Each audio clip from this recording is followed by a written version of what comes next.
Hello दोस्तों, आज हम बात करेंगे किंगडम फंजाई के अंदर एस्कोमाइसिटीज और फाइकोमाइसिटीज के बाद बेसिडियोमाइसिटीज क्लास की।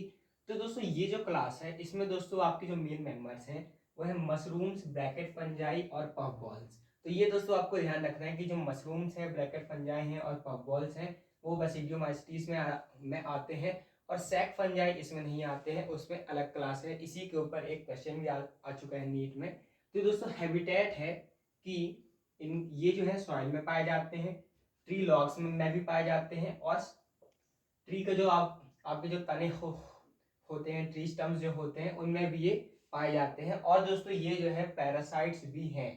पैरासाइट्स में दोस्तों इनकी दो फॉर्म्स पाए जाते हैं, एक होते हैं आपके रस्ट, एक होते हैं आपके स्मट्स। तो पैरासाइट्स के फॉर्म में भी एग्जिस्ट करते हैं सॉइल्स में और ट्री लॉग्स में और स्टम्स में भी ये पाए जाते हैं, क्योंकि ये भी क्या है, फंजाई हैं, सेप्रोट्रॉप्स हैं। तो डेड डिकिंग मैटर के ऊपर तो ये मिलेंगे ही, ट्री को ये डिकम्पोज करते हैं। तो अब जो है रस्ट जो है दोस्तों आपको ध्यान रखना है कि जो पक्सीनिया है आपका वीट रस्ट का ये दोस्तों कॉल होता है ब्लैक रस्ट ऑफ वीट, जो है वो आपके पक्सीनिया जो है उससे होता है। और आपको ध्यान रखना है कि वो बेसिडियोमाइसिटीज का मेंबर है। और स्मट जो है, स्मट्स में भी दोस्तों यूस्टिलागो एक स्मट है जो कि पैरासाइट होता है प्लांट्स के ऊपर, और ये भी बेसिडियोमाइसिटीज में आते हैं। इनके माइसीलियम की दोस्तों हम बात करें तो इनका जो माइसीलियम होता है, माइसीलियम क्या होता है, नेटवर्क ऑफ हाइफे। तो ये जो है दोस्तों ब्रांच्ड होता है और सेप्टेट होता है।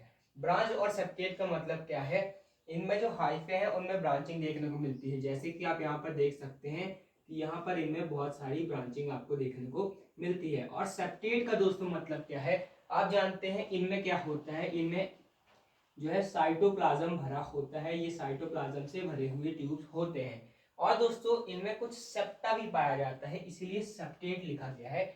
सेप्टा दोस्तों क्या होता है, क्रॉस वॉल्स होती हैं। यहाँ पर आप दोस्तों देख सकते हैं कि जो हाइफे हैं उनके बीच बीच में कुछ यहाँ पर क्रॉस वॉल्स दिखाई गई हैं, जिनको हम दोस्तों सेप्टा कहते हैं। तो इससे क्या है, इन सेल का जो न्यूक्लियस है वो आपका अलग अलग हो जाता है। तो ये जो है दोस्तों यूनी न्यूक्लिएट आपके हो जाते हैं, मल्टी न्यूक्लिएट अब ये नहीं रह जाते। इससे पहले हमने फाइकोमाइसिटीज में देखा था कि यहाँ पर कोई भी सेप्टा नहीं थी, तो बहुत सारे न्यूक्लियस जो थे वो एक साथ थे, तो सिनोसिटिक हाइफे बन गए थे, मल्टी न्यूक्लिएटेड हाइफे बन गए थे, बहुत सारे न्यूक्लियस एक साथ आ गए थे। लेकिन यहाँ पर क्या है, उन न्यूक्लियस के बीच में एक दीवार खड़ी हुई है, क्रॉस वॉल्स, जिसको हम सेप्टा कहते हैं। इसके बाद हम देखते हैं इनका रिप्रोडक्शन।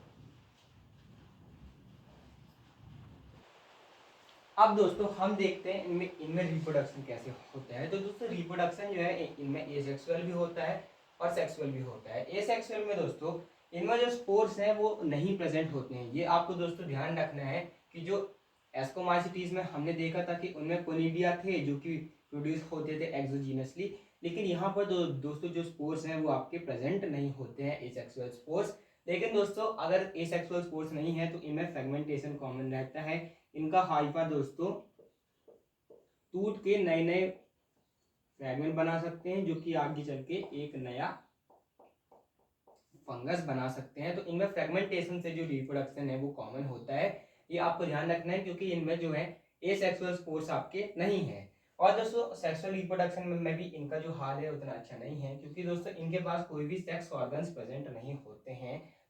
तो इनमें क्या है, प्लाज्मोगामी के लिए कोई गैमीट्स नहीं होते हैं। लेकिन इनमें ऐसा जरूर होता है कि जो प्लाज्मोगामी है, यानी कि जो प्रोटोप्लाज्म का जो फ्यूजन है वो आपका हो जाता है different strain of somatic cell से, या फिर दोस्तों इनको आप दोस्तों वेजिटेटिव सेल्स भी कह सकते हैं। ये जो दोस्तों आपके वेजिटेटिव सेल्स होते हैं इनमें क्या होता है दोस्तों, इनका प्रोटोप्लाज्म का फ्यूजन हो जाता है। तो इनमें दोस्तों प्रोटोप्लाज्म का फ्यूजन होता है।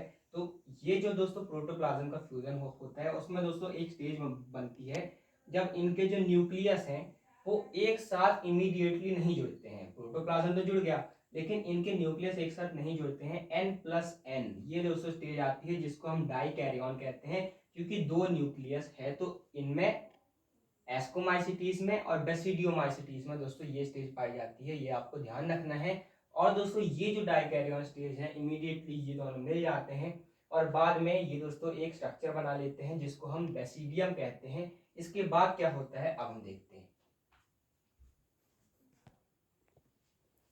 अब दोस्तों हम देखते हैं उस बेसिडियम के साथ क्या होता है। हमने देखा कि जो सोमैटिक सेल्स हैं उन्होंने फ्यूज करके एक बेसिडियम आपका बना लिया है।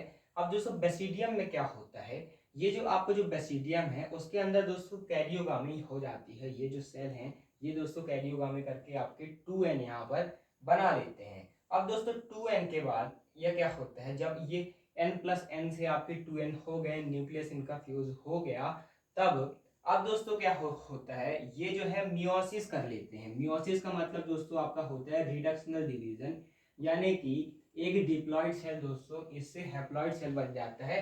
तो आपके 4 यहाँ पर हैप्लॉइड स्पोर्स बन जाते हैं, जिनको हम दोस्तों बेसिडियोस्पोर्स कहते हैं, और यही आगे चलकर दोस्तों आपका माइसीलियम बना लेते हैं। अब दोस्तों ये बेसिडियोस्पोर्स कहाँ बनते हैं, बेसिडियम जो है दोस्तों वो बहुत सारे बेसिडियम मिलकर, जिनको हम साथ में बेसिडिया कहते हैं, प्लूरल में बेसिडिया कहते हैं, तो बहुत सारे बेसिडियम यानी कि बेसिडिया मिलकर एक बॉडी बना लेते हैं, जिसको हम दोस्तों फ्रूटिंग बॉडी कहते हैं। और दोस्तों इन फ्रूटिंग बॉडी का नाम है बेसिडियोकार्प। जैसे एस्कोमाइसिटीज में एस्कोकार्प्स थे, वैसे ही इनमें भी हैं दोस्तों बेसिडियोकार्प्स। तो बहुत सारे बेसिडियम मिलकर पहले फ्रूटिंग बॉडीज बना लेते हैं और उनके अंदर ये स्पोर्स प्रोड्यूस होते हैं इस प्रोसेस से कि n+n से पहले आपका 2n बन जाते हैं, न्यूक्लियस फ्यूज कर जाते हैं, उसके बाद मियोसिस हो जाता है जिससे बेसिडियोस्पोर्स आपके बन जाते हैं, जो कि आगे चलकर माइसीलियम बना लेते हैं। माइसीलियम में फिर से वही होता है कि सोमैटिक सेल फ्यूज करते हैं, फिर से डाइकैरियन बन जाता है, और डाइकैरियन जो है बाद में फिर से 2n बन जाता है बेसिडियम में, और फिर से मियोसिस हो जाता है, और फिर से बेसिडियोस्पोर्स बन जाते हैं, फिर से माइसीलियम बन जाता है। ध्यान देने वाली बात दोस्तों ये है कि ये जो है एक्सोजीनसली आपके प्रोड्यूस होते हैं, यानी कि ये दोस्तों फ्रूटिंग बॉडी के ऊपर ये दोस्तों प्रोड्यूस होते हैं। They are produce on the basidium. तो ये दोस्तों अंदर प्रोड्यूस नहीं होते, ऊपर दोस्तों प्रोड्यूस होते हैं। अगर दोस्तों यहाँ पर बेसिडिया हैं तो उनके ऊपर दोस्तों ये बेसिडियोकार्प के ऊपर दोस्तों ये प्रोड्यूस होते हैं। तो ये दोस्तों आपको ध्यान में रखना है। एग्जाम्पल दोस्तों आपको ध्यान में रखते हैं, जैसे कि एग्जांपल्स है आपका, सबसे पहले है कॉमन मशरूम जो कि है एगारिकस, इसके बाद है व्हीट रस्ट जो कि है Puccinia, black rust of wheat भी हम इसे कहते हैं, इसके बाद है आपका स्मट जिसका नाम है यूस्टिलागो। तो ये आपको 3 एग्जांपल ध्यान रखने हैं। तो ये था बेसिडियोमाइसिटीज के बारे में, मशरूम्स, ब्रैकेट फंजाई और पफ बॉल्स के बारे में। इसके बाद हम पढ़ेंगे ड्यूटेरोमाइसिटीज। अगर आपको इससे पहले के वीडियो देखे हैं तो आप नीचे की प्लेलिस्ट देख सकते हैं, जिसमें हमने फंजाई की सारी जो क्लासेस है उनको एक्सप्लेन किया है। Thanks for watching, keep learning. अगर आपको वीडियो अच्छा लगा तो सब्सक्राइब कीजिएगा। डेली एमसीक्यूज के लिए आप कम्युनिटी पोस्ट को बेस कर सकते हैं। Thanks for watching, keep learning.